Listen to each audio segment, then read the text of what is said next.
나눔가족 여러분 반갑습니다. 오늘 말씀은 다른 신들을 섬기지 말라는 명령을 구체적으로 말씀하고 있습니다. 특별히 이스라엘을 우상 숭배로 선동하고 유혹하는 자들에 대하여 말씀합니다. 이스라엘에게 우상 숭배 문제는 이스라엘 역사의 시작과 함께 대두되었던 문제였죠. 모세가 시내산에 올라간 그 사이 이스라엘은 그 틈을 못 견디고 금송아지를 만들어 숭배했습니다. 그 이후 계속 이어지는 이스라엘 역사 속에서 선지자들은 이스라엘의 패망의 원인을 이스라엘의 우상 숭배 때문이라 규정했습니다. 이스라엘은 자신의 역사의 출발 시점부터 분명하게 경고받았던 말씀을 경히 여기고 무시해서 결과적으로 국가의 패망이라는 파국을 맞이할 수밖에 없었습니다. 하나님은 모세를 통해서 가나안 땅에서 새로운 삶을 앞둔 이스라엘 백성들에게 그 땅에서 살게 될 때에 반드시 우상을 제거하고 우상의 유혹을 철저하게 경계하라 말씀하십니다. 사랑하는 여러분, 우상 숭배 유혹은 멀리 떨어져 있는 특별한 유혹이 아닙니다. 이 유혹은 날마다 나에게 찾아오는 유혹이며 우리 삶에 가까운 관계를 통해서 또 영향력 있는 사람을 통해서 우리에게 찾아옵니다. 때로는 우리가 가진 신앙에 대한 회의와 회유로 찾아오기도 하고 또 때로는 그럴듯한 선동과 그럴듯한 소문으로 다가오기도 합니다. 그러나 그 유혹의 목표는 하나님에 대한 우리의 신앙을 미혹하는 것이고 그 결과는 우리를 배교로 이끕니다. 사랑하는 여러분, 오늘 말씀에 제일 먼저 등장하는 유혹의 인물들, 유혹하는 자들이 누구입니까? 놀랍게도 그들은 선지자라 칭함을 받는 종교 지도자들입니다. 너희 중에 선지자나 꿈꾸는 자가 일어나서 이적과 기사를 네게 보이고 그가 네게 말한 그 이적과 기사가 이루어지고 너희가 알지 못하던 다른 신들을 우리가 따라 섬기자고 말할지라도 너는 그 선지자나 꿈꾸는 자의 말을 청종하지 말라. 선지자나 꿈꾸는 자들은 종교적으로 중요한 위치에 있는 사람들이었죠. 그런데 그런 사람들이 이적과 기사까지 행한다면 그 영향력은 어떻겠습니까? 그들이 행한 이적과 기사를 통해서 하나님을 증거하고 높인다면 무엇이 문제가 되겠습니까? 그러나 그들이 이적과 기사를 통해서 사람들의 마음을 훔치고 그리고 결국 다른 신을 섬기자라고 선동한다면 그들의 말을 청종하지 말라 하십니다. 단지 듣지 말라로 끝나지 않습니다. 그런 자들은 죽이라 명령하십니다. 그것이 너희 중에서 악을 제거하는 것이라고 말씀하십니다. 사랑하는 여러분, 인간은 특별한 이적과 기사를 보면 쉽게 마음을 빼앗깁니다.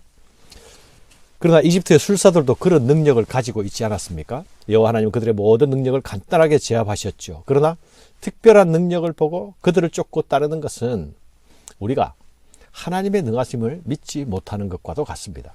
거짓 선지자나 꿈꾸는 자들이 행하는 이적과 기사는 하나님이 우리를 시험하려 허락하신 것이라 말씀하고 계시죠. 이는 너희 하나님 여호와께서 너희가 마음을 다하고 뜻을 다하여 너희 하나님 여호와를 사랑하는 여부를 알려하사 너희를 시험하심이니라. 하나님의 백성들의 마음은 오직 한 분 하나님께만 드려야 하는 것입니다. 너희는 너희 하나님 여호와를 따르며 그를 경외하며 그의 명령을 지키며 그의 목소리를 청종하며 그를 섬기며 그를 의지하며. 여기 6개의 동사들을 통해서 하나님의 백성들의 본분들을 말하고 있습니다. 우리가 따를 분은 오직 여호와 하나님 한 분이십니다. 오직 그분만이 우리의 경외의 대상이십니다. 우리는 오직 그분의 명령을 지킵니다. 우리는 오직 그분의 목소리를 듣고 따릅니다. 우리는 오직 그분만 섬기며 의지합니다. 이런 우리의 본분을 버리고 외면하도록 가르치고 선동하는 유혹자가 있다면 반드시 죽여서 악을 제거하라 말씀하십니다. 거짓 선지자는 절대로 용납하지 말라 하십니다. 너무 매정하고 가혹해 보이지는 않습니까? 그런데 이렇게 말씀하신 데는 분명한 이유가 있습니다. 그들을 허용하고 그들에게 계속 영향을 받는다면 하나님 한 분만 사랑하고 섬길 수 없게 될 수 있기 때문입니다. 사랑하는 여러분, 사람은 떡으로만 사는 존재가 아닙니다. 우리가 밥을 먹지 못하면 살 수 없다는 사실을 너무도 잘 알고 있죠. 그러나 우리가 하나님을 떠나면 우리에게 진정 생명이 없다는 사실을 더 분명하게 기억해야 할 것입니다. 신앙생활은 하면 좋고 안 해도 되는 취미생활이 아니지 않습니까? 신앙은 우리가 살고 죽는 문제가 달려있는 생사의 사건입니다. 이 생사의 사건이 오직 하나님만 사랑하고 섬기는 일, 그 속에, 그 안에 있다는 사실을 기억해야 하겠습니다. 내 마음과 내 시선을 여기저기 주지 않고 여기저기 침을 흘리지 않고 오직 하나님의 사랑 안에서 만족하게 거하는 자, 그가 진정으로 살아있는 자입니다. 신앙의 유혹은 꼭 종교적인 사람들에게만 오는 것이 아닙니다. 나와 가장 가까이 있는 사람, 내가 가장 사랑하는 사람들로부터 이 유혹은 찾아오기도 합니다. 이들은 곧 나의 가족이기도 하고 또한 이웃일 수도 있습니다. 그러나 하나님 한 분만을 섬기는 그 일을 방해하고 속삭임으로 미혹한다면 그가 누구라도 용납하지 말라 하십니다.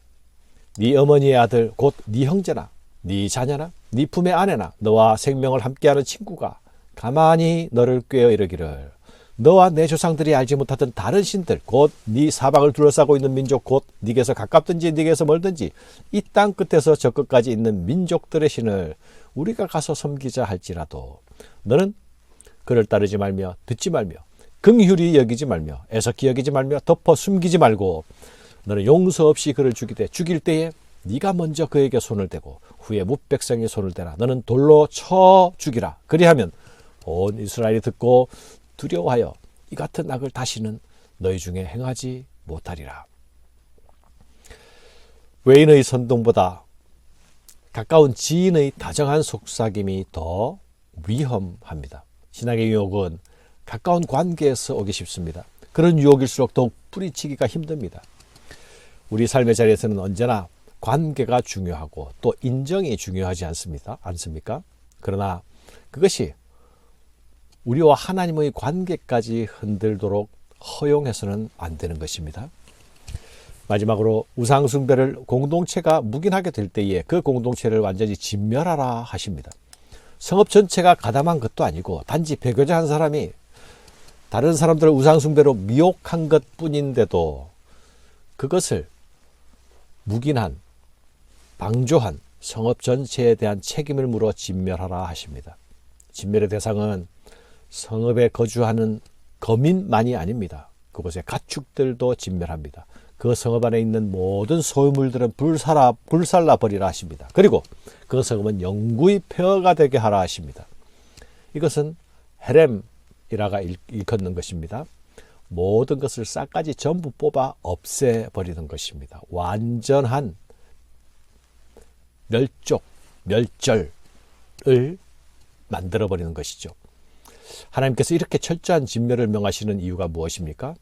그것은 이 우상숭배라는 것이 단지 한 사람의 일로만 끝나는 것이 아니라 그것은 독버섯처럼 빠르게 퍼져나가는 전염성을 가지고 있는 것이기 때문입니다. 우상숭배와 타협하는 것만이 문제가 아니라 그것을 신앙 공동체 안에서 묵인하는 것도 죄라 하십니다. 사랑하는 여러분, 신앙의 미혹은 우리에게 다양한 형태로 다가올 수 있습니다. 선지자의 거짓 선동이든 또한 배교한 가족의 회유이든 또한 다른 성읍의 소문이든 결국 그것이 다른 신을 섬기자라고 하는 것이라면 철저하고 단호하게 맞서야 한다 하십니다. 이것을 분별하고 맞서는 데 필요한 것이 바로 말씀입니다. 하나님의 말씀입니다. 그 말씀이 기준입니다.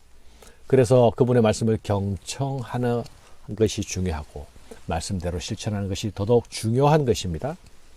우리는 하나님의 말씀에 대하여서는 우리의 마음과 귀를 열고 들어야 합니다. 그러나 그것 아닌 것에 대하여서는 우리의 귀를 닫아야 합니다. 유혹의 소리, 미혹의 소리에는 귀를 닫고 돌아서야 합니다. 이것이 하나님만, 오직 하나님만 사랑하기로 작정한 성도의 마땅한 태도입니다. 감사합니다.